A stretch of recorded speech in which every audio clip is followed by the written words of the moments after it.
guys, how's everybody doing?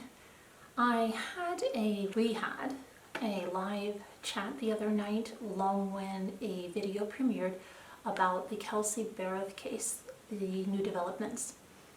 And I asked people to let me know which cases they would like me to cover. And still the Chris Watts case is still coming up predominantly. So I'm going to do another video about the interrogation of the Mistress, because I went through it again, and a lot of people ask in the comments, well, I didn't know about this or I didn't know about that. So I figured, well, I'll go over it a second time, and I'm really glad I listened to it a second time because I noticed even more things. So I'm going to discuss all of that with you guys, but I just want to give you an update on the Kelsey Berreth case because they had the custody hearing yesterday, the temporary custody hearing, and I think they have to do it again in another 10 days. Excuse me, I think they're going to be doing another one on January 3rd. Is that 10 days? That's less. I've lost complete track of what day it is. Okay, so what was interesting, they showed Patrick, and I don't know if any of you saw it. If you did, comment. He hasn't showered. Now let's see, he was arrested on Friday the 21st, right? So a good week. He may be scared to take a shower. I don't know if they forced them to. I imagine he's in some type of protective custody because of his crime. I don't know. I'm not sure about that. He looked like he looked like he hasn't washed or even brushed his hair. He looked completely disheveled. And reporters were calling out to him, did you have an accomplice? Where is Kelsey? And he just looked down. He was holding an envelope with some papers in it, and that's it. And then they showed you a brief view of Kelsey's mom, and they had asked her if she wanted to say anything about her daughter, but it didn't look like she said anything. And then they showed you Patrick's mother, and she came like tumbling through there. She just looked like she was ready to fight, and she is, because she wants custody of that little girl, and she is fighting the Berreths for custody. But the Berreths have been granted temporary custody. There is another hearing coming up, and I think it's on January 3rd, and they said a pre-trial hearing. So I'm trying to remember if that, because I know he's due in court on December 31st. So the January 3rd, I believe, is again for the custody, according to what I read. And it's only granting, like this hearing today is just granting like temporary custody. I think it's 10 days. That's what I think it is. And they have to go back again. And I did see one other thing. I saw a small, very short interview with someone that, it was an older man, probably in his late 60s, who said that he worked with, I think he said he worked with Patrick, and I don't understand, because Patrick is like the caretaker for his mother's ranch. So is he someone that worked on the ranch, right? What would you expect? Because you see that Patrick's mother is supporting him and was even detained herself. So we don't even know what kind of role she plays in this, if any. But he said that, oh no, he would never expect this, that he takes care of things on his ranch. It's not his ranch, his mother owns it, okay? And he said he was the primary caretaker. That's what he said. That Patrick was the primary caretaker for the little girl. And Kelsey was a flight instructor. So, I am so confused about this whole situation, and I know we're going to see a lot more come out as this progresses, because I think, definitely we haven't seen anything yet. We're going to see some type of really dysfunctional family unit there, because Kelsey didn't even want to move into the ranch, which looks like a big place, because he lived with his mother. So there must be an extreme estranged relationship there, because it's not like it doesn't appear if she moved out there that she would be living like right on top of the mother. So it looked like there's like plenty of room to kind of have her own space, but there must be so much more going on there. So I'm going to be watching what happens in the next few days, and I hope that you guys are too, and I imagine some of you are following that case, and leave some questions or what you found out in the comments, and then we can go from there. But let's get on to, I listened again to the interrogation, the one that's really, really long. I think it was after she talked to Mark and she went in there with her dad. Okay, so I listened to that one again, and I also read through some of the discovery pertaining to her again. And I'm just going to give you my thoughts. My thoughts the last time. That's the video. I'll put a link into it if you want to go see that. But here's some other things that I picked up on this time.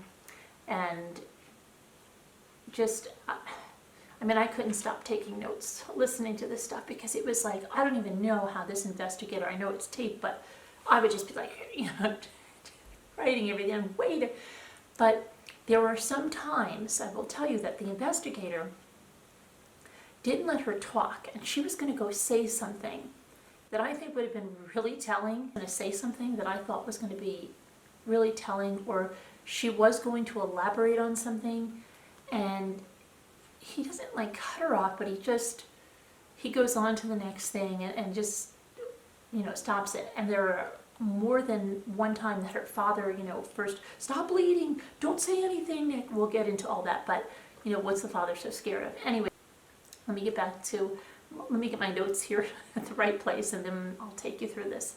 Oh dear. When it starts, the investigator asks, tell me, right away when he asks her to, he says, I know you're sick, and I know you're tired, and then he asks her what she calls him. Does she call him Christopher, or does she call him Chris? She says her answer so low. You couldn't even hear like what she said. And I'm like, oh my gosh, why is she talking so low? And then the next sentence, she's loud and boisterous again. He asks, where did you meet? And she says, they met at work. And he asked, what she did there. And she was contracted by Anadarko to do some health and safety and environment checks. Now, I know a lot of people say, oh, she's this geologist, but she's not working in that capacity. She's working doing health, safety, and environment checks, and she's contracted to do so, okay? All right, so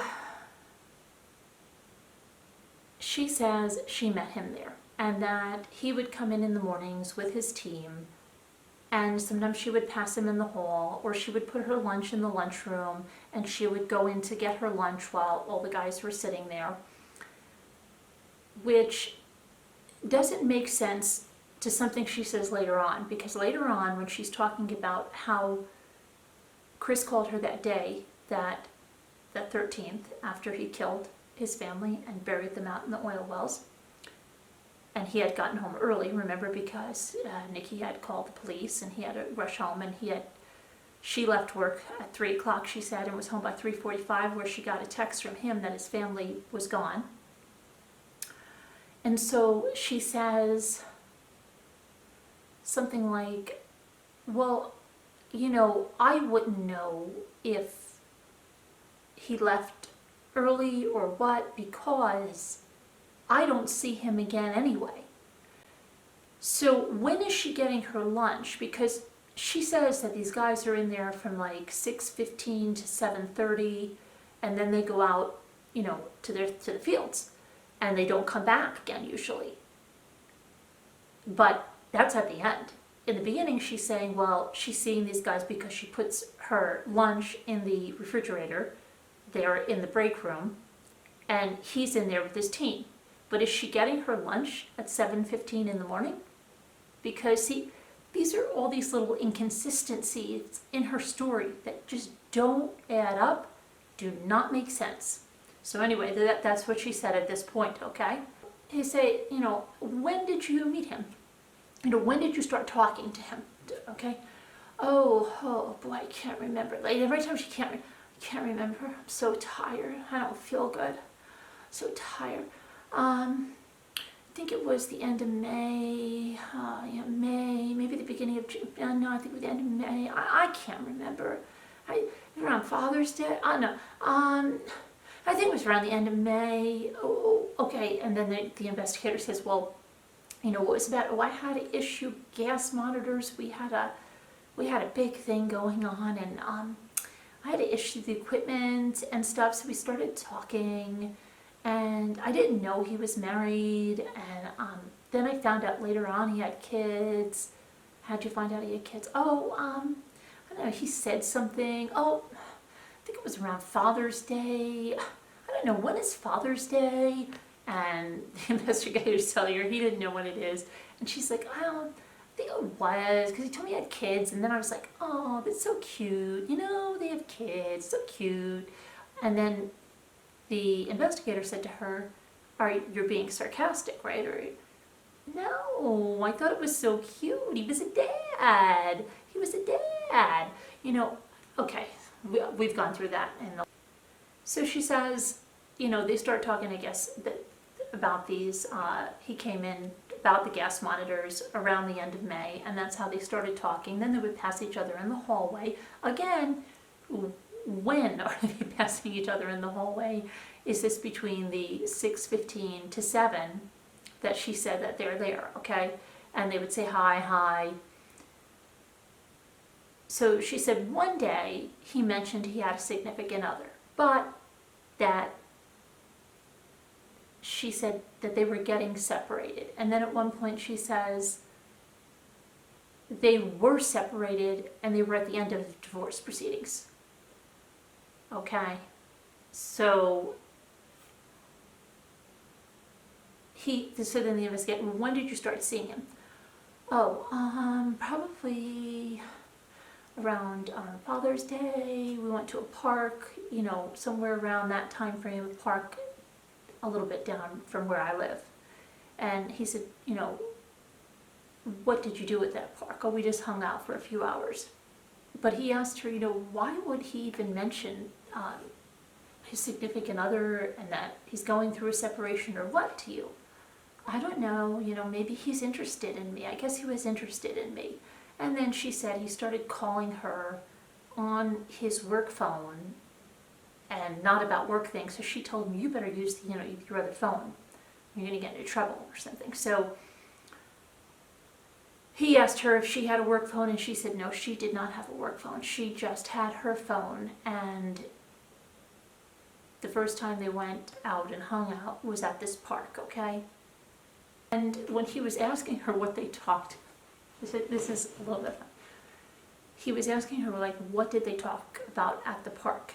And she started to go into, like, oh, you know, like she was going to start talking about herself, of course, because, you know, she likes to talk about herself, let's face it, right? So she was going to go do that, and he said, you know, we don't need to hear about your life or anything like that. Well, he says, we want to hear about his wife. We want to hear if he talked to you about his financial situation, anything like that. She got very defensive right away, okay? Because, of course, you know, she has a hard time. You can see there's a lot of jealousy. Even though she knows Shanann and the girls are deceased, there's still a lot of jealousy, and you can hear it. When the investigator asks her something, and you'll see they did not do this with Chris Watts, he will always say to her, do you understand what I mean? So I don't think he thinks she's the sharpest tool in the shed, okay? And she'll get very defensive and go, I understand what you mean, okay? And she'll just, you know, really arrogantly answer that. But she'll say, I can't tell you exactly, I don't have his exact words, I don't remember the exact conversation. And he's like, we don't care about exact words, okay? Did he talk to you about his wife, his kids, his finances, anything that we're interested in? Then she goes, oh, we talked every single day. It's so hard to remember. There's so many conversations I can't remember. So we go through this, right? And again, he says, we don't need exact words, please. She says they had several discussions about his current relationship.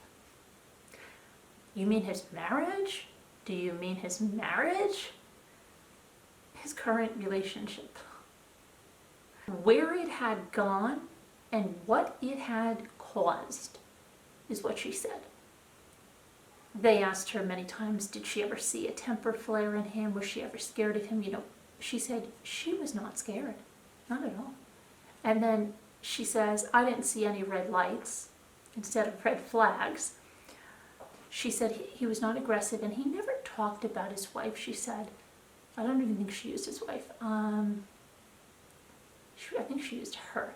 He never talked about her when he, and said, ew, like just a really childish thing, okay? Because it sounds like a little kid. We're talking about a man, even if he's going through a separation. Imagine, yeah, I'm going through separation, my wife. Ew, I don't like her. Ew, she's got cooties. She sounds like she's in the 5th grade, okay? She actually said that to the cop. He didn't say, ew. He just was pretty matter-of-fact about it. That they had, she said they had grown apart. She started with this big, long explanation. He said, are those your words or his? Oh, well, those are my words. I'm just summing it up or whatever. So she says, those are my words, okay? Because she gives a lot of information when she wants to, but then you find out it's not from him, it's stuff her take on things. Or as someone might say, her reality. She went to say that she's an extrovert, and Chris, yes, she would describe him as an introvert, though not very, as severe on the scale, maybe a 4 or 5 on a scale of 1 to 10. But you know what?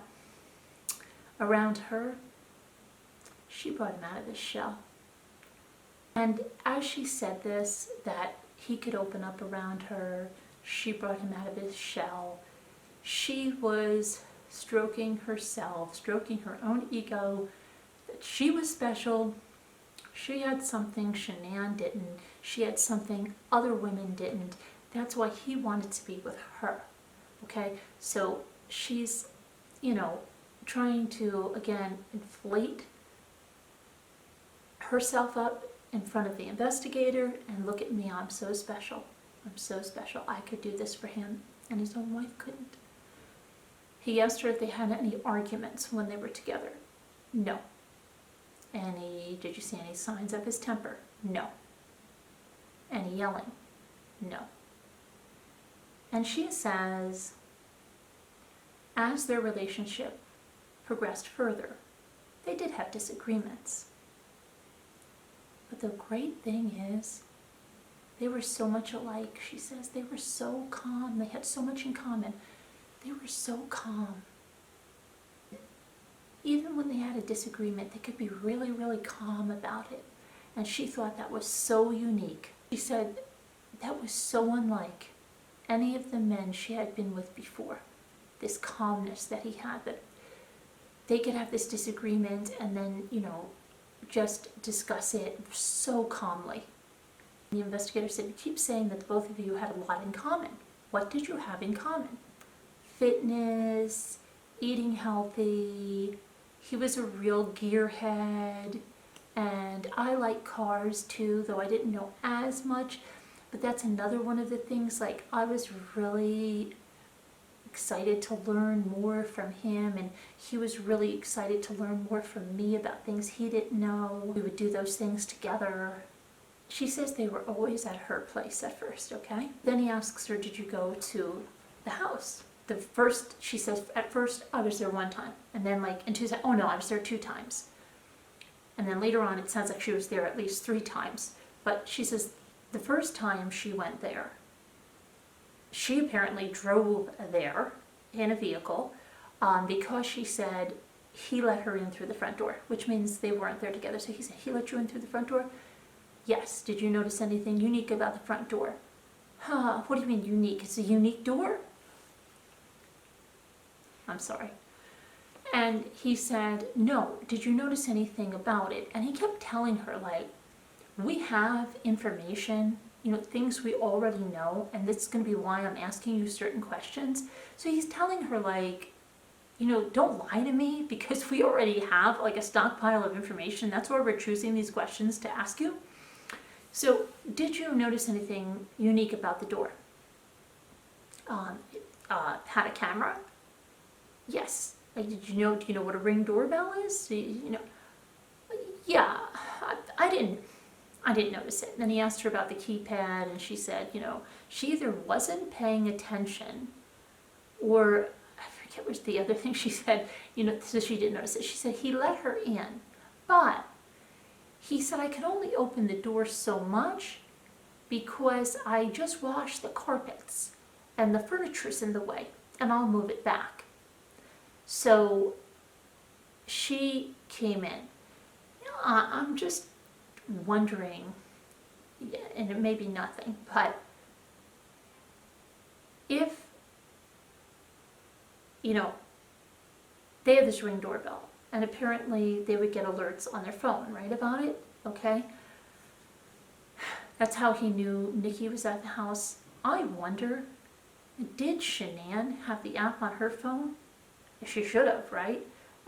She would have seen who was coming and going in her house. I think she should have, unless he was a little weasel and, told her something like, oh, if we put it on both phones, it'll interfere with something, or I'm not, I wonder if there's more to that, because wouldn't that be something if she had that app and she could see when she was coming and going into the house, right? Okay. And the other thing is, I'm thinking about the door, like, why was the door an issue? Like, really, was it because he cleaned the carpets? Or could he only open the door a certain bit, maybe to keep her out of view of the neighbor's camera? I don't know. Like, it's just something weird about it, okay? And that she keeps mentioning. So he said, I can only open the door a little bit. I'll move the furniture after the rug dries. She says she told Mark, I guess that's the other investigator she had spoke to the day before, that she wasn't comfortable there. She didn't want to be there. It wasn't her life. Okay? And the way she says that, she wasn't comfortable there. She didn't want to be there. It wasn't her life. And the investigator said, you knew that the children and the wife were still living there, right? Yes. It wasn't her life. You see? And I guess it was a terrible reminder that it wasn't her life. And it was she just wanted to get away from that, okay? Away from having those 3.5 people in the way of a perfect life, right? In the way of her moving on with him. Because being there and seeing the pictures and seeing their things, it was a constant reminder that no, you didn't start your life with this man. And it wasn't as if this man was already separated, as he truly said, okay? It wasn't as if his wife and children had moved from that house, and this was just a house that they had together that he lived in now and alone, okay? It wasn't any type of situation like that. They were still actively living there. They were just away on a summer vacation. But, they didn't move out of that house. That was their house. And he wasn't in any type of a separation. He wasn't in any type of a separation. Nobody had filed. There was no separation. We know Shanann was trying to put her marriage back together. She was sending self-help books to the house. So it was total lies. Okay, if he told her this stuff, it was total lies. And it was a constant reminder being there that these are the reasons you just can't move on. He's not a free man, right? He's not a free man. She wanted him to come to her house. She said, because that's our house. That's our place. So she wanted that house with him. You see, she keeps telling them that this relationship was in the early stages. It really wasn't serious. She didn't know where it was going. She really didn't think it was going to go anywhere. Complete lies. Complete lies when you look at her search history, when you look what she's telling him, and when you read what she's saying in these interviews, and when you listen to the things she's saying, you can see it's all lies. He asked, did you meet the kids? She said, I didn't want to meet the kids. And then she quickly backpedaled. Not that I didn't want to meet the kids, just that I didn't want to meet them now. It's too soon, you know, this is too early. He never asked me to meet the kids, you know, and she backpedals on that whole issue, okay? She said, it takes time, you know, maybe if we'll take it slow, and if we're still where we are 6 months and a year from now, yeah, then I would, you know, meet the kid. She said, you know, he's not completely out of his marriage, and we're just getting into it. Okay, well, he really hadn't done anything to really get out of his marriage, okay, at all. His wife is 15 weeks pregnant, and, you know, they're just getting into it. She said, this is really telling here, when she's talking about meeting the kids, she said, eventually I would have met the kids if things went the way they should have gone. If things went the way they should have gone. Guys, did she say she wanted him to repair his marriage? That he really should fix that? And then she says, I would have met the kids if things went the way they should have gone. The way they should have gone is that he ends up with her. Not that he repairs his marriage, not at all. Okay? So these are the kinds of things. Eventually, if things had gone the way they should have gone, extremely telling, because if she really wanted him to work on his marriage, then she would have said, well, you know, eventually I would have met the kids if his marriage didn't work out and if we ended up being together, or, you know, if the relationship, if his marriage couldn't be healed and we moved forward in our relationship, then I'm sure I would have met the kids at a certain time. But just that she says, the way it should have gone. She didn't want to save that marriage. Don't be a fool and believe that. This spoke volumes to me because it showed me there was a plan. The plan went off track. It should have gone this way, but something derailed it. It ruined her plan. So she said she would go to his house when she did, early on in the relationship. Again, she didn't like it. She didn't want to go back. She said that he had told her they were separated but not divorced yet, and that he stayed in the bed. He slept in a bed in the basement. And then they asked her if she had seen that bed in the basement. And she said, yes, because he took me down there because he works out down there, and I saw the bed in the basement. Thinks the first time she was at the house was the 4th of July, because he asked her to help him program his Fitness Pal because he was losing a lot of weight and she had to check on his macronutrients. He said, all I have is grilled chicken and carrots. Would you like some? And she said yes, so they ate grilled chicken and carrots. They asked her when the next time she was there. She said she thinks it was after her birthday. Her father, at this point, starts chiming in about who's looking at her phone and who's getting information from her phone. She says something like, at this point, okay, so the father is asking something like, who is that person we were talking to? Who's getting the information from the phone? And the investigator says, you know, it's not that, you know, they're just helping us get this off. She starts saying, you know, I really want to help you guys, but I don't know about giving you my phone. I mean, it's going to get crazy whether I give you the phone or not. It's going to get crazy whether I give you the phone or not. At that point, I wanted the officer to say, well, what do you mean it's going to get crazy? Get crazy in what way? Whether you give us the phone or not. What way is it going to get crazy? Right? And I'm just like, let her talk, you know. Okay, but the father chimes in right away and says, oh, don't worry, it'll just reiterate what you're telling them. And then she's like, okay, I'll give you my phone. So she thinks it's around July 14th, the next time she was at the house. And she says they stopped in on their way back from somewhere. And I think this has to be the time that she said, oh, I went in through the garage. I can't remember the second time. Like, well, she knows the first time she went through the door, and this is what I mean. And she goes, but I know I was in their garage because I remember it. Now, guys, their garage was pretty barren, right? I don't know if you saw the video, but she remembers the garage. Why does she remember the garage so well? I think what happened this time, did they drive right into the garage? Were they in Shanann's Lexus? She says July 14th, we stopped on the way back. She said she saw a picture of Shanann. So beautiful. Again, to inflate her own ego, she says, took a step back and I'm asking myself, he has this beautiful wife, this beautiful house and all these beautiful things and these beautiful girls, and how could he just leave it? How could he just leave it, And that's what I was going to say.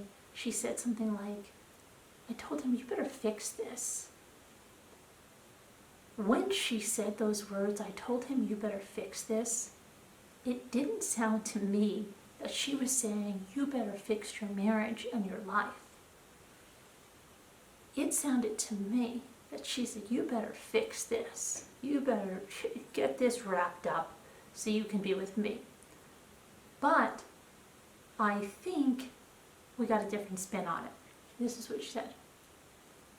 She took a step back. She saw his beautiful wife. How could he leave all of this? Okay, his house, all of his things, his children, this great life he had. She's trying to tell the cop, he is going to leave it all for me because I was that special. I made him feel in a way no one had, okay? Then she says, he told her the marriage was purely contractual. It was a contractual agreement. It was not emotional at all. He was not emotionally invested in it at all. And she said, when she saw that it was not that, she should have taken a step back, that she should have waited. And she said, but I pushed him to fix this. And when she said that, I pushed him to fix this, I didn't think she meant his marriage. It sounds like to me, she pushed him to fix the situation, meaning, you lied to me, you told me you were out of this, whatever, and now you're going to fix this because you wasted my time. That's how I took it, okay? When she's telling it to the cop, she says she backed away. She wanted to know that he tried to fix this marriage and it didn't work, and then went with her. And she goes on saying that she wanted him to work this out. Now, I think if she did say this to him, she knew that by saying to him, well, I'm just going to take a step back, you fixed your marriage, she was probably telling him, I can't wait around, you fix this out, maybe if I'm still free and it doesn't work out, whatever she said. And I think she just wanted to hear, no, I can't lose you, I love you so much, I've never felt like this with anyone, you take my breath away, all this stuff he was saying. And it was just a phony attempt to hear that he chose her above everything else, okay? So that is what it was. Why is this woman that wants him to heal his marriage sending him pictures while he's in North Carolina trying to heal his marriage of selfies of herself, semi-nude selfies that he's stowing away in his little calculator app? If she wants him to fix his marriage, that doesn't sound like somebody that wants him to fix his marriage. It sounds like someone who doesn't want him to fix his marriage, who wants to keep reminding him that I'm here, I'm over here, don't you want me? Don't you look at me, right? That's what it sounds like. So she said that he told her, okay, I'll go back to North Carolina and I'll see if I can salvage the relationship. That was about the last week of July. Again, cop keeps asking her after everything, yeah, do you understand what I'm asking you? You know, I understand. She arrogantly,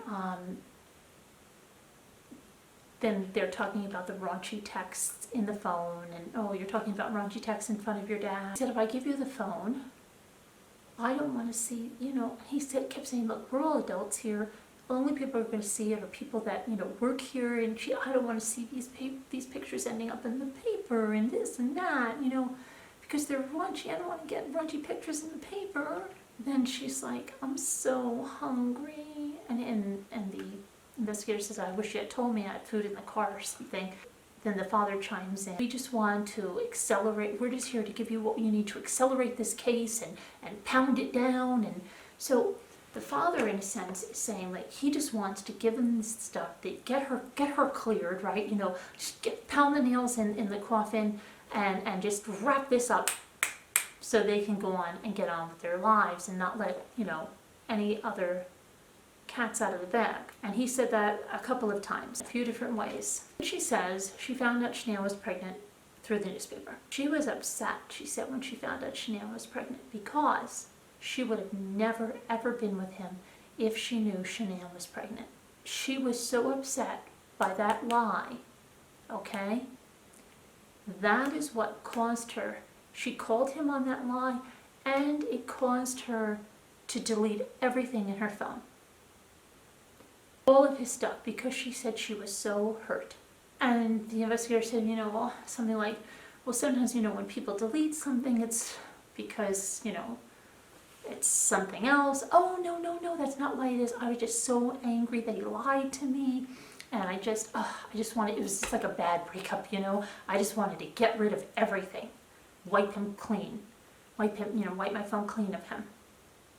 She wanted to cut him out of her life, is what she said, okay? Like a bad breakup. And the investigator, she said, you didn't delete them because the context in those texts, in those photos, in whatever's there, might have been harmful to you? No. You know, exaggerated number of no's. So the father said they needed to do something regarding law enforcement, regarding, you know, coming forward and giving them what they have. And she said she didn't have anything because, you know, she had deleted everything and it was like a bad breakup and he lied to her and all of that. Okay. When she heard that Shanann was missing, she said she didn't think anything of it. And to, you know, give it a day, she never thought murder. But the next day, she said, Chris was a hot mess. And then she said, you know what, we're just going to go Sunday. She backtracks again. We're just going to go Sunday and move it forward. And this is what I mean. She like takes control of this. Not the way when everybody says, oh, she's just a woman that was duped by a man. She won't be the first, she won't be the last. Yeah, of course, women are duped every day by men, okay?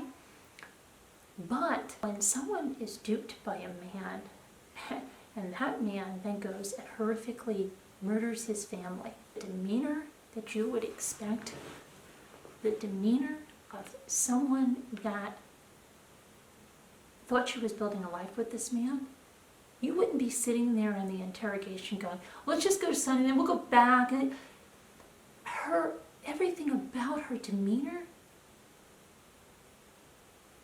was so off base with someone that had just been duped by a man. Okay? It's not someone that just discovered they were sleeping with the devil. It's not someone that is thanking their lucky stars they dodged a bullet here. Not at all. Not at all. And I've discussed this in the other video, but so I'm not going to go into it again here. I'm just going to touch on things that, or go over things that I just found the second time around were really worth mentioning. So when she says we're going to go Sunday, move forward, she goes, oh, well, if we go back 1 week, I was trying to find him an apartment. I was trying to help him. And he goes, not for you too? Oh, no, not for me. I was just looking for him. I was trying to help him. At one point during this, the investigator asks if she's okay saying Shanann's name. She's like, yeah, you know, but you could tell she's not. Okay. So she says he left for North Carolina to rekindle his relationship. She says, well, as I didn't want to be in a relationship with anyone that was in another relationship. And he was married. He wasn't separated. He wasn't divorced. In another relationship, she said. She says there were certain things that, she tried to portray herself as someone that tried to push him to his children. Like, she goes, anytime the kids are around, I told him, it's okay, go play with your kids, call me back later, doing this. And she said, and it's okay because anytime, even if she was around at night, he would call me anyway. And, even if she was there, because she said, slept in the basement and they didn't talk, which is a total lie. She said that, Shanann was upstairs and they weren't talking, and he would be down in his basement bed. She said the only time she went upstairs when she was in the house, it was to see the playroom. Why would you go upstairs to see the playroom? Something doesn't sound right about that. And that's when she said, oh, they have books. Okay? And then later she goes to say that, oh, she loves reading, like as if this is a new concept, I'm always telling people to read, you can learn so much. I suggested articles about divorce and how, it affects children. And I told him that my parents divorced when we were really little, just the age of Bella and Cece. And you know what? We had no ill effects from it, but my cousins, their parents waited. Yep. And it affected them. My sister and I, we had no ill effects. We got bunk beds at my dad's house, and they can get bunk beds at your new apartment. And I was trying to help him. She said that he said something like, well, he didn't sleep upstairs even when he was alone in the house. And she said, I don't think so. He said something like, ugh, with disgust. He didn't like that bed anyway. And I think it was just because it was, the marital bed, and it just turned her off so much. So she had to feel he didn't like it either, because again, I think that's why the pregnancy was such an issue for her, because it showed that this was all lies. He may have slept in the basement sometimes, they had a bed down there, but remember, her parents lived with them, I think for like a year. And then his parents would come and stay. That bed may be set up for guests down there, because I don't think they had another guest room in the house, right? So that's probably where his parents, her parents, would sleep when they came. She said that they spoke all the time. And, like, again, she needs her space. She said, oh, there were some times, like, after work when I'd want to talk, and he couldn't, but, it's okay. But I don't think it really was okay. But right away, she started to take the ring. And she said she walked in the house and she saw, oh, such a gorgeous house. Here again, now I know it was said that she had a lot of money. And then someone said, no, that was somebody else that they thought it was. But let me tell you something. Those houses in Colorado, I don't know if you saw the neighbor's house, it's a lot like developments in Florida and probably in many other areas of the country where they have these cookie cutter houses. Just one almost just like the other, just like the other, just like the other. And they're just stamped out the way cookies would be. They are built, and they're not built with tremendous features, okay? Now, she kept going on and on and on about that house, about how it just blew her mind. It blew her away. She couldn't believe it. It was so big. It had all high-end, she obviously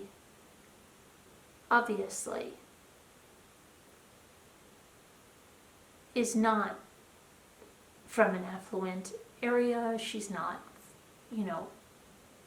wealthy. You can see it in what she says here, okay?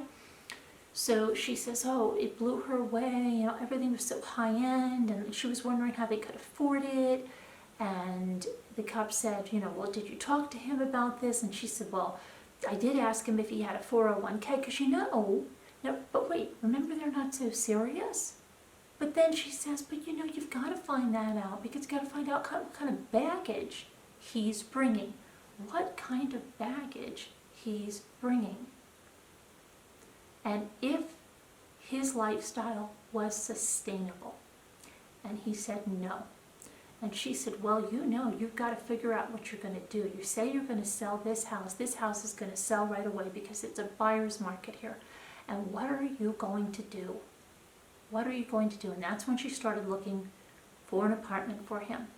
She said that Chris told her that it was Shanann that was overspending, living above her means. It was all Shanann, all of it.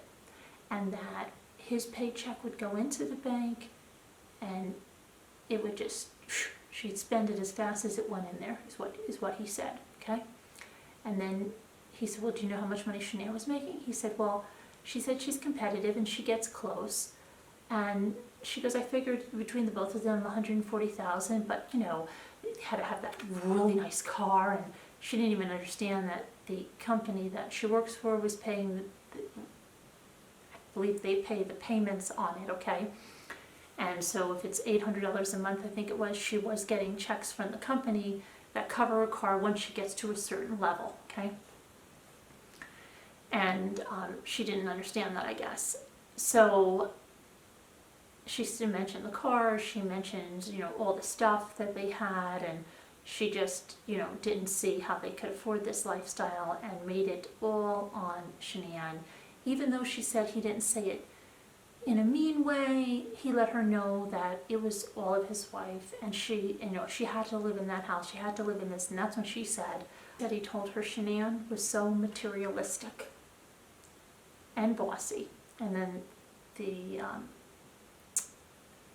investigator asked her, well, what is that word you called her? Oh, bossy. She said she didn't interfere, but she told him she would never put up with anything like that. And she was banging the table at this point, which she does through various questions throughout the interview. She'll bang the table. Or like, I don't know, you don't see her, so you don't know if she's tapping it loudly or banging it like that, but she's definitely doing something to that table. This is what she said.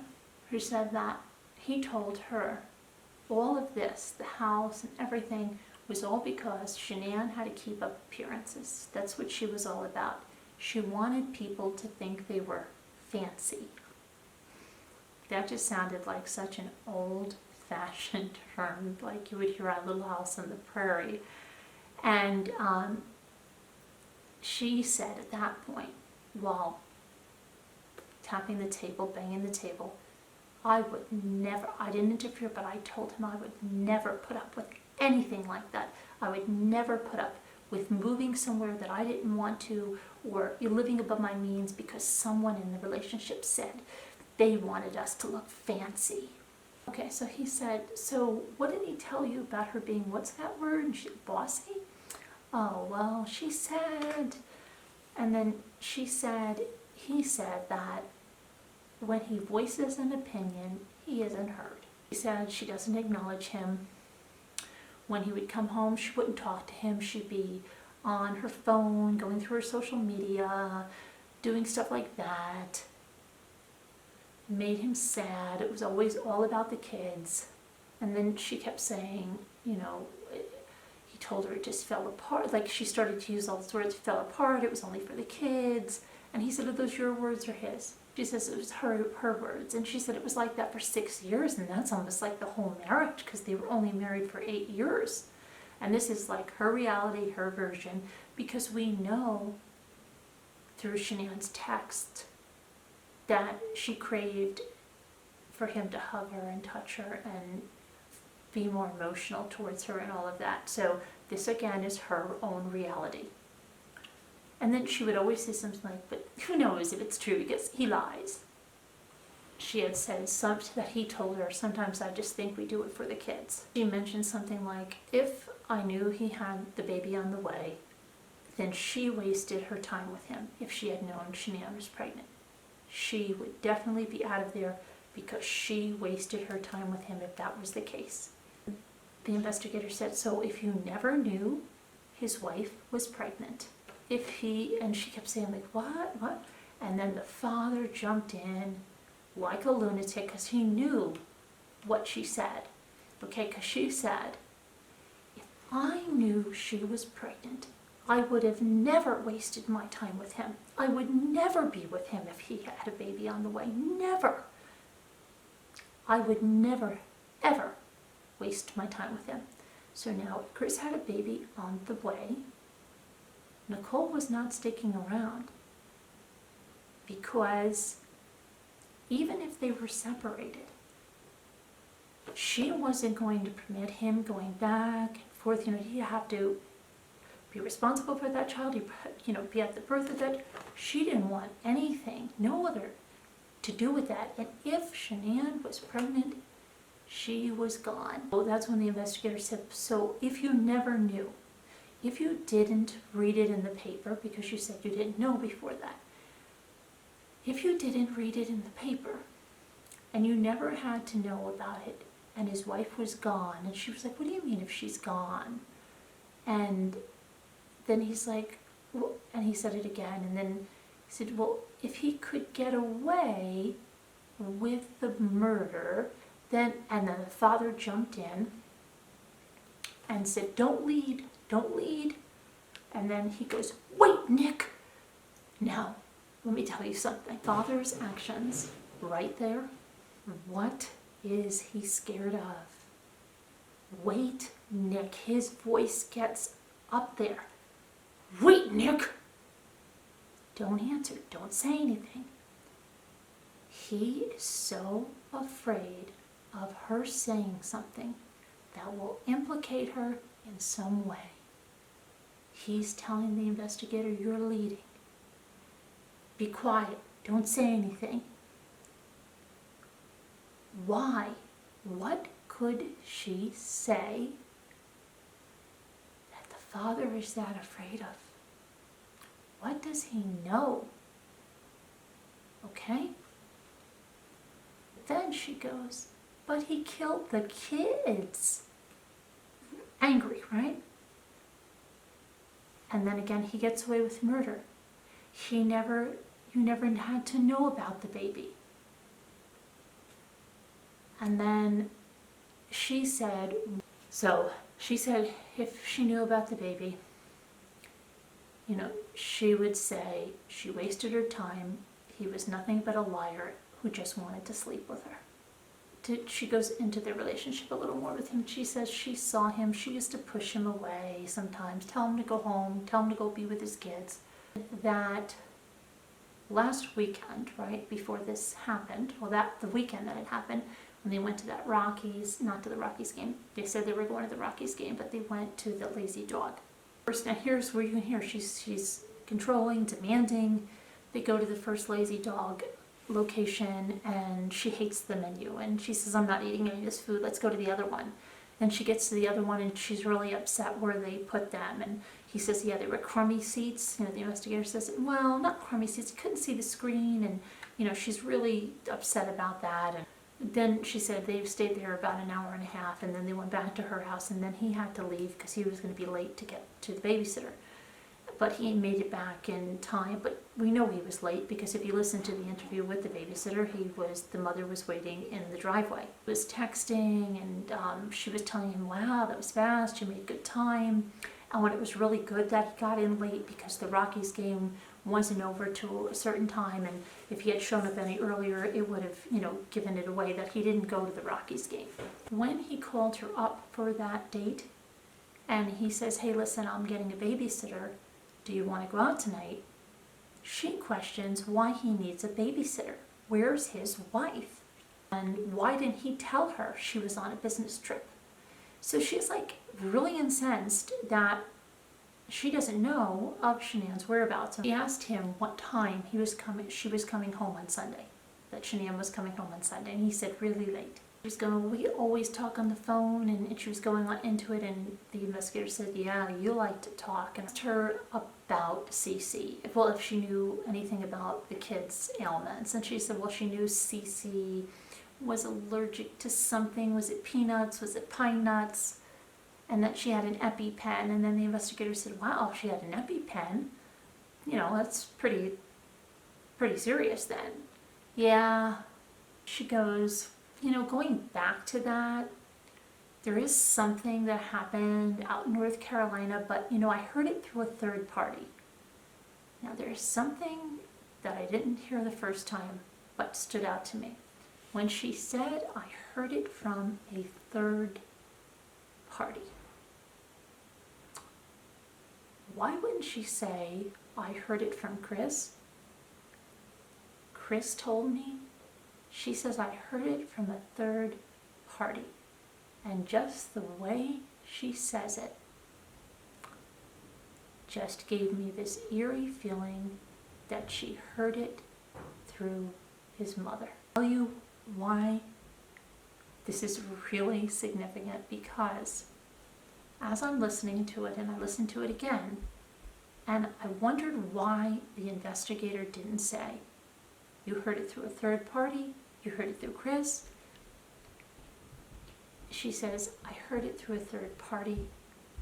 I don't know how true it is, but apparently, you know, everybody was at Chris's parents' house, and Shanann was there with the kids, with Chris's sister and her kids, and the mother was feeding them some kind of ice cream with nuts in it, and, well, there was a big blowout about it, and Shanann started yelling in front of the sister's two kids and saying that they would never see her, and they would never see Chris, and they would never see her again, and she just, you know, stormed out of there. She says again, but I don't even know if it's important because it was through a third party. And then the investigator said, well, yeah, well, because he told you, right? But she never answered. She never said, yeah, he told me, okay? So just something about that whole thing, I don't know, but I'm just thinking she spoke to the mother, the sister, someone there, okay? Right after I had my notes and stuff, I saw there were comments I had to respond to, and one of the commenters, and hopefully you're watching, said to me, you know, I found out that she's actually spoken to or, you know, been in contact with Chris's parents, and she may have even gone down there on a trip. She said something about going to South Carolina in July. She goes, but I found out, you know, from somewhere, and I don't know where she did, and it was just so weird because I had just said, it sounds like she has spoken or found this out through one of his family members. And I don't know at what point, but that's what it sounds like. I don't know if any of you have any feeling like that. Okay. We go back to the health, and he asks, did you know if Shanann had any health issues? And she says, well, I read it in the paper that she has health issues. And here she gets really arrogant and really upset and says, and I didn't know, was it a misprint or something? Because I didn't know anything about it, and I thought, are they talking about Cece? What is this? She gets very upset when she doesn't know something. Now, she's saying this relationship is only 6 weeks old, remember? But yet, she should have all the back history on everything, and very upset that she did not know about these health issues. Now, Chris wore a purple bracelet, like a Livestrong type bracelet, okay? It was for lupus awareness. You see him with it when she announces the pregnancy. Does he take that off every time he sees Nicole? Now, when she announced the pregnancy, it looked like he was coming in straight from work. He had it on in that video. It looks like he just came in from work. So did she never see this at work? Did he take it off when he went on a date with her? He conveniently had it off that very first day when he did an interview when she went missing. He didn't have his wedding ring on or that bracelet, okay? So in all that time, she never saw that bracelet and asked about it, okay? Whatever. She says she has no idea, and she was really upset she had no idea. She said it was just another thing she didn't know. Describing her relationship with Chris, she said it was fairly healthy. It was honest, it was calm, and it was respectful. They gave each other the space they needed And anytime the kids were around, she told him to go be with his kids. Be the best dad he could be. The investigator said, okay, you've been with him for 6 weeks. Was your relationship intimate? Yes, it was. So did he tell you that he loved you? Yes. Did you tell him that you loved him? A couple times. She kept saying there was no rush. He was telling her all the time. She didn't see any rush. He was always saying that he loved her. When they were in North Carolina, he told her he loved her. She said, don't say those words to me. And then she didn't know how he was saying those words to her and trying to make peace with his wife. But why was she sending him photos of her if she wanted him to make peace with his wife? And she sent him texts when they were in North Carolina, and he was putting those into his calculator app, and they were sexy photos, semi-nude. She said that when she was telling him not to say he loved her, she was not doing it, in a mad way. She was just saying, if we get to that point, then, okay, then she could handle that. And she said, he wrote me all these cards and letters, and those were all his words. So the investigator said, he got very attached to you in this very short time, and she said, yes, he did. She said he would talk to me all the time, whether the kids were there or not. She would tell him again, go be with the kids. But he would talk to her every evening, and they would lay down together and fall asleep that way. And this one night, he had the TV on. It was so strange to her, and she goes on and on about she didn't know where he could be in the house, how many TVs he had. What was so strange about this TV? Oh, it was late, and he had the TV on. That's such a strange thing. But I think to her, what was so strange about this TV being on was that he wasn't giving her the full attention. She normally wants him to be in the bed, where she knows where he is, and fall asleep with her. If he had a TV on, maybe he was going to go do something after. Maybe he was going to go sleep with his wife. Or she said, maybe he was up, waiting up for her. Now, I'm confused if this was the night of the 12th, okay? The night that Shanann got home, well, actually in the 13th at 1:48 in the morning. She's not specific on when this is, just that it was one night, but waiting up for her makes it sound like she's out on a trip. Came back from North Carolina together, so it couldn't have been that trip. So was it the Arizona trip that she met? She said that many times in the relationship, she didn't make the time for him. If she would blow him off, if she had a friend around, her friends wanted to go out, she liked her time, she liked her space. She really wasn't so invested in this. He was with 2 women right now. That's what she said. And she told him, when he asked her if she told her friends about him, and she said, well, no, because he's with 2 women right now. Now, if in the beginning she thought he wasn't, or he was in the end of a divorce, why would she have kept that from her friends, okay? If she met a guy and he's going through his divorce, okay. No, but she kept it from them, and that's what the cop was saying. And she said, oh, because, well, he's with 2 women right now. And then she said, people come and go. The dating scene sucks now. And, my last boyfriend, I was with him 6-7 months before I even brought him home to meet my parents. And then the investigator said, but would you have not even told them? I'm not talking about, meet them. Is it normal for you not to even tell them about someone? And she was very evasive and just, yeah. She said that then she went into the thing about bringing the guy home to meet the parents. And then she said she didn't think this was going to be an extended thing. And it wasn't fair to her in the first place. Not fair to her in the first place. Meaning that he lied to her and she didn't know anything. She said maybe they were filing, maybe they weren't. She doesn't know. There's so many consequences of his actions, and it immediately goes into her name. That's going to be slandered, and she might not be able to go out for a couple years, and onto her a little bit. And then I didn't know, and these extended words that she puts in there. He's so disgusting. And then we went into they were so little. They were like this big. They were like this big. Then during this time, the father's saying, well, we need to pound this down. We need to get to the resolution so there's nothing left. And she was like, it's so sad. And she was pregnant.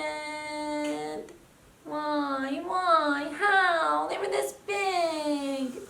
And then she goes into this, what sounds like a really fake cry, or if there's any tears, they're probably because her dream, remember, it didn't go the way it should have gone. And he says, do you need a minute? Do you need a minute? Do you need to go out in the hall? Or whatever he says, do you need to take it? It's like she can turn it off. She can turn it right off. No, I'm fine. I just need to close my eyes and chill for a minute. And then, right after that, she says, and this is like what I mean, she loves talking about things she wants to. Loves the attention. She goes, all right, let's go. We're getting to the meat of it now. And then she goes, well, you know, in the coming days, we'll have more of this. After she said, well, we're just getting to the meat of it. She was really enjoying this.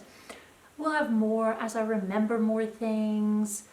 As the days progress, then we can talk more. And, you know, she just loved to have this attention and talk about herself and talk about this and be in that spotlight.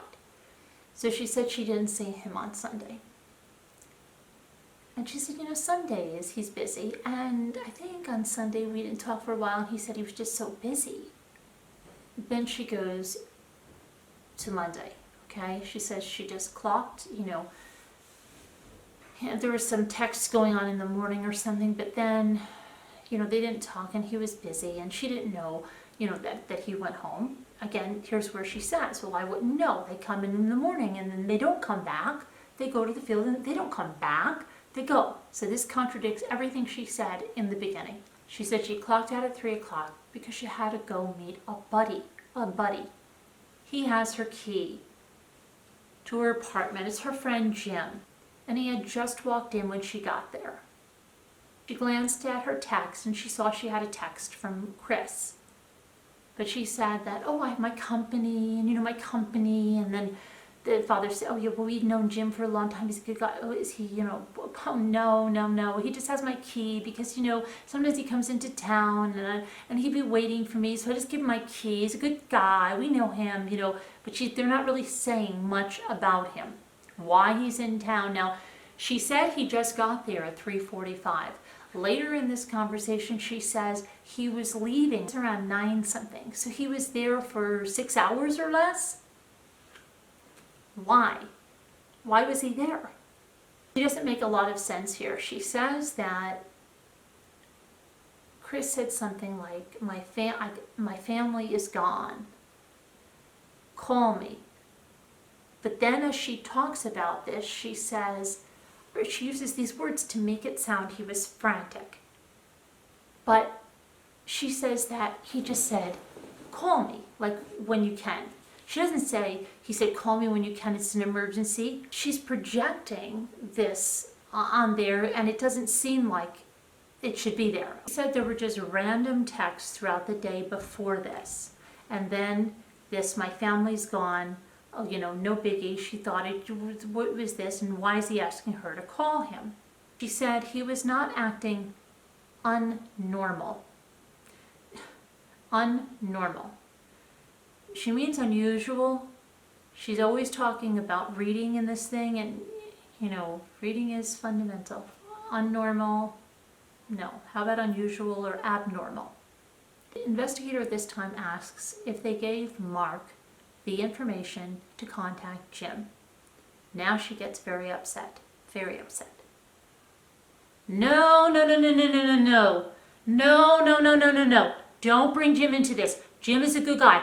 Don't bring him into this. He doesn't know anything about this. Don't bring him into this. He doesn't even know who Chris is. He doesn't even know who Chris... No. He knows nothing. We've known him for years, right, Dad? We've known him for years. No. Don't bring him into this. He doesn't even know who Chris is. He doesn't need to get involved in this. Don't involve him in this. She says again that she gives him her key and that her dog loves him. The investigator says, I don't want to cause you any concern. We want to know where you were when this happened. We want to know where you were. And he makes it in a way so it's just to protect her, so it's just to clear her name, so that no one, can say anything about that she's involved. And she says, oh, yeah. He says, we can find that out through like GPS on the phone and stuff like that. Oh, yeah, I'm so boring. You're not going to find, I'm so boring. I'm just such a boring person. So he says, well, you understand though that if we could just talk to Jim, we don't even have to tell him anything about this, because you say he doesn't know anything about this. We could just say, when you came to her apartment at 3:45, was she here? You said you came there at, the same time. That's all we would have to ask. And she says, again, leave Jim out of this. Leave him out of this. Leave him alone. Leave Jim alone. And then she says, ugh, leave Jim alone. Then they said, look, if we have to talk to, then she's like, finally she just had to say, yeah, oh, but she wasn't, if you have to talk to him, okay, because I think otherwise now I don't know if they ever questioned Jim, okay? I think they should have, absolutely, because she was adamant not to talk to Jim. She didn't think it was odd that his family wasn't home. And she said something like, if you were going through a separation and, it would be normal just to go away and maybe she just wanted to get away. And she said something like, that girl or that chick's always on that phone. And yeah, so maybe she just wanted to leave it behind, and she didn't know whether she knew about the purse being left behind, but it's not unusual that she would leave the phone. Maybe she just wanted to be, off it. And then the investigator said, do you understand that she runs her business through that phone? Did you know she was always on it? And she said, like a very disgusted, yes, I know about that. So she kept talking about not being alerted too much by the way he said he had to call her, but she didn't understand why he needed her to call him. And again, she made it sound like he had said something more than just call me. Then she said, Chris said something needed to be addressed. But he just said, call me. So she stepped outside and she can't remember whether he answered the phone or he didn't, or she texted or she didn't, but he just said, again, she goes, I can't remember. I'm so tired. I can't remember what. I'm so tired. I'm so tired. She said he answered the phone or texted and he said, I can't talk now. The cops are here. They're searching the house. Then he went into that. Her friend Nikki called the cops and she was like, who is this girl Nikki? And why is she calling the cops? And why is she getting involved in this? She was so upset. Why was Nikki calling the cops? And what was she doing here? And what is the order of operations? And she was like, what is it such a big deal? Maybe she just left. She's in the middle of a separation. What's the big deal? Maybe she's with this Nikki and Nikki's just trying to throw everybody off the track by calling the cops and pretending she doesn't know where she is. Every time she, oh my gosh, my head is like mashed potatoes. I can't think. I don't know. I'm tired. Then we get back to, it's just no biggie. She's going somewhere. And of course the girls are going to be with her if she went somewhere. She said something like, that girl left her phone. That girl is what she called Shanann. That girl left her phone. And I didn't know if that girl left her purse. But she said, it didn't seem awkward for a couple going through a separation, except they're not going, nothing's been filed. This is not called going through a separation. He said that when he came back from North Carolina, that he said, okay, it's a done deal. Shanann is not interested in, moving the marriage forward, trying to reconstruct it, which is a total lie. And he wasn't either, so they were going to work right away in getting the house listed for sale. And she said twice that he mentioned the realtor to her. I don't know why he mentioned the realtor to her. She couldn't remember the name, but what was it really any business of hers? I don't know. He asked if she knew where the kids went to school, and she said something like, no, she didn't know where they went to school, but she said then she was trying to look for an apartment that would be near their school. The reason she mentioned the realtor, she said because the name came up 2 times, and she said, who is that? Sounds very jealous and very controlling. She said something about starting to freak on Monday, okay, the 13th. And she said, oh, but not about that. I wasn't freaking about that. I thought like there was a murder or something. She just, she really didn't explain, because after she said that she started to freak on Monday, she backpedaled again and said, no, I wasn't freaking about that she got murdered. I was just freaking about I think she said like that he called her, he didn't usually call her or ask him to call him right when she gets home. So that was like causing her to freak. Now, why would that cause her to freak? About Nikki, they said, did you know Nikki? Did you ever meet Nikki? And she said, no. She said, I didn't know any of his people. We kept this tightly wrapped, which was probably a good thing, meaning their relationship. When she said, this could have dragged on with the realtor for months, and she wasn't going to wait if it was still 4 months later, and he hadn't done anything about the real estate, she was out of there. Meanwhile, she's saying that she's in no rush in this relationship, right? Taking it slow and all this stuff. But no, it's not slow. Much less we know what she was Googling: wedding dresses for 2 hours, how to, marrying your mistress, all, she's something like a married man, will he leave his wife or something? He says he'll leave his wife and marry me. Right. She had to know about the 401k, right? Because if it led to something long-term, she had to know what baggage she's bringing to that table. She said she helped him do his homework, like, finding out what he could afford once they sold the house, and he said that Shenan would be fine with the 50-50 split. Meanwhile, Shenan is trying to rekindle her marriage, sending him self-help books. So we know it's all lies, okay? And, here's another thing. She says that he said all of the financial issues were Shenan's fault because she overspent. Shenan was sending him texts when she was in Arizona about the realtor. So somebody that wants to keep up appearances and wants to live above their means would never want to downsize or move out of that house. They would put that off. They would stall, right? She wasn't. It was apparent that she agreed that they would sell the house, and it wasn't for them to both get apartments. She was probably thinking of downsizing and reducing their payments, okay? So she was willing to get the realtor because we know her head was not in divorce. Her head was rekindling her marriage, okay?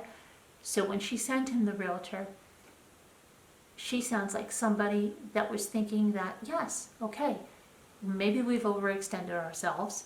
And she wasn't digging in her heels and saying, you better go get a better job because I'm not leaving this house. You're not going to embarrass me and make me, downsize this house.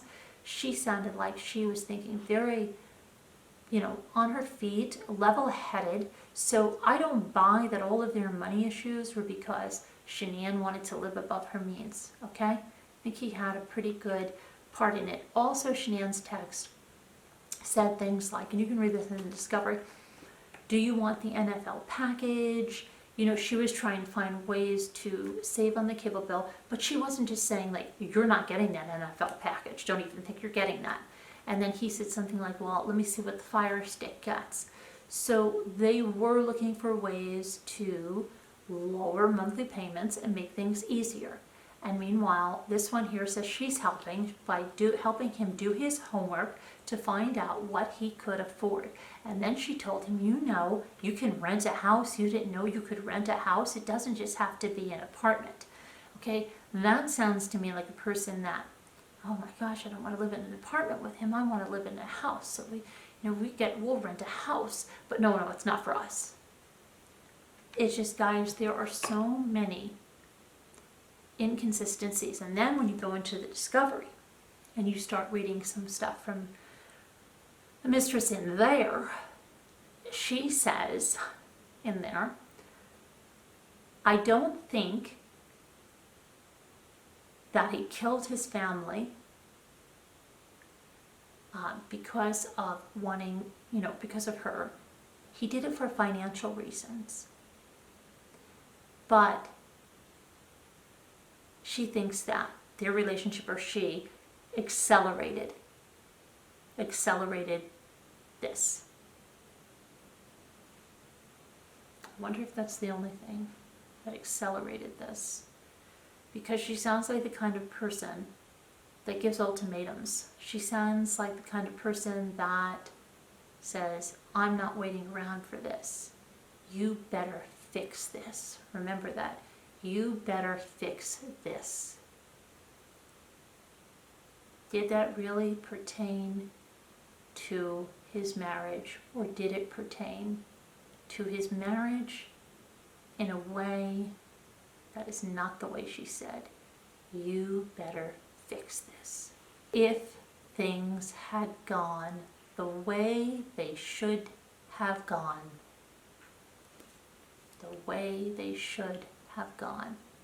I'm going to leave you with that, because there was one way she thought this should have gone. And it wasn't rekindling the marriage. And it wasn't Chris and Shanann and the kids and the baby rebuilding their lives together.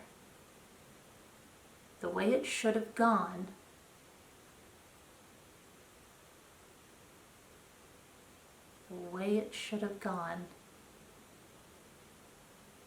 was her way.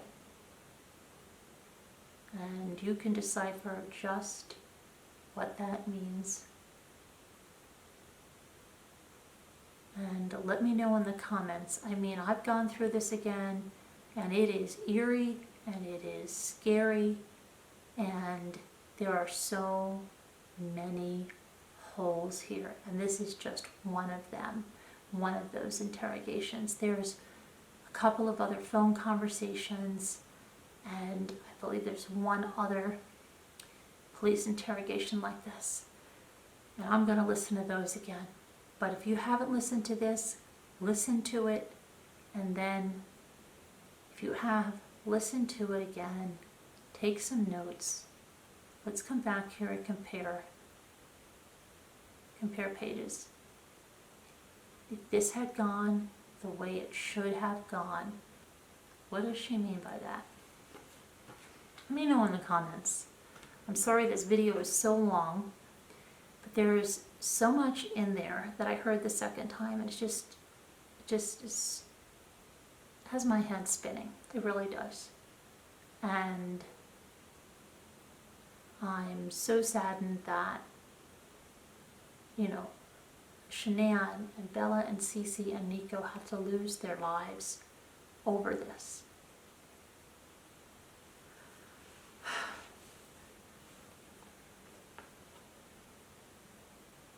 Have a good one, guys. I'll talk to you. Let me know in the comments.